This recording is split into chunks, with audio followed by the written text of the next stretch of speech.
एक बार एक व्यक्ति अपने बेटे के साथ पतंग उत्सव में गया। वहाँ लोग रंग बिरंगी पतंगे उड़ा रहे थे। आसमान में उड़ती रंग बिरंगी पतंगों को देख बेटा भी पतंग उड़ाने को मचल उठा। उसने अपने पिता से कहा, पापा मैं भी पतंग उड़ाना चाहता हूँ, प्लीज़ मेरे लिए भी एक पतंग खरीद दीजिए।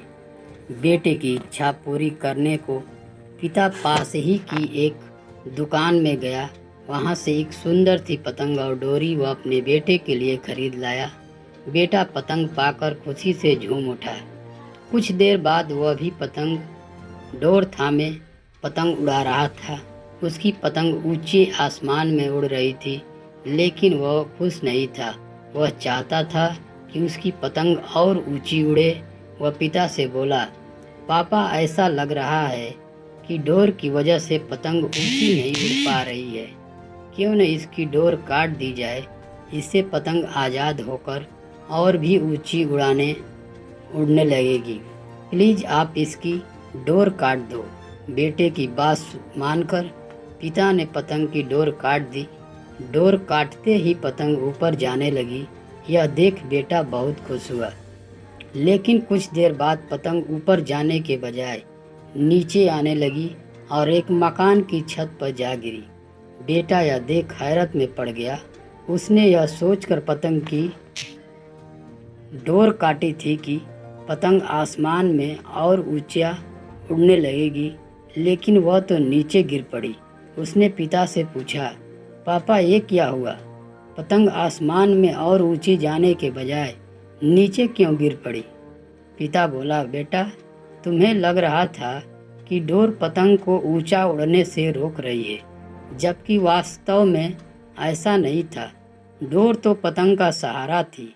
हवा की गति अनुसार तुम डोर खींचकर या उसे ढील देकर पतंग को ऊंचा उड़ने में मदद कर रहे थे, लेकिन जब डोरी रूपी सहारा कट गया तो पतंग को मदद मिलनी बंद हो गई और वह नीचे गिर पड़ी।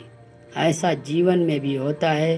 जीवन की ऊंचाइयों पर पहुंचकर हमें लगने लगता है कि परिवार, रिश्ते और दोस्त हमें बांध रहे हैं और सफलता के शिखर पर पहुंचने से रोक रहे हैं, लेकिन हम भूल जाते हैं कि वे हमें ऊंचाइयों पर ले जाने वाली डोर हैं। उनके नैतिक बल के बिना सफलता की उड़ान बमुश्किल है। बेटे को अपनी गलती समझ में आ गई तो इससे यह सीख मिलती है। कई बार हम सोचते हैं कि हम अपने जीवन में जल्दी प्रगति कर लेंगे या जीवन की नई ऊंचाइयों को पा लेंगे यदि हम अपने घर और परिवार के बंधनों से मुक्त हो जाएंगे, लेकिन हम भूल जाते हैं कि हमारा परिवार और प्रियजन हमें जीने में और जीवन में आगे बढ़ने में मदद करते हैं। बुरे समय में परिवार और प्रियजन हमारा सहारा बनते हैं और हमें प्रेरित करते हैं। वे हमें बंधनों में नहीं जकड़ते बल्कि सहारा देते हैं, इसलिए उन्हें कभी भी खुद से दूर मत करो। तो दोस्तों, यह कहानी आपको कैसी लगी कमेंट में ज़रूर बताएं और इस कहानी के लिए एक लाइक कर दें और ज़्यादा से ज़्यादा अपने दोस्तों में इसे शेयर करें। मिलते हैं नेक्स्ट वीडियो में, तब तक के लिए धन्यवाद।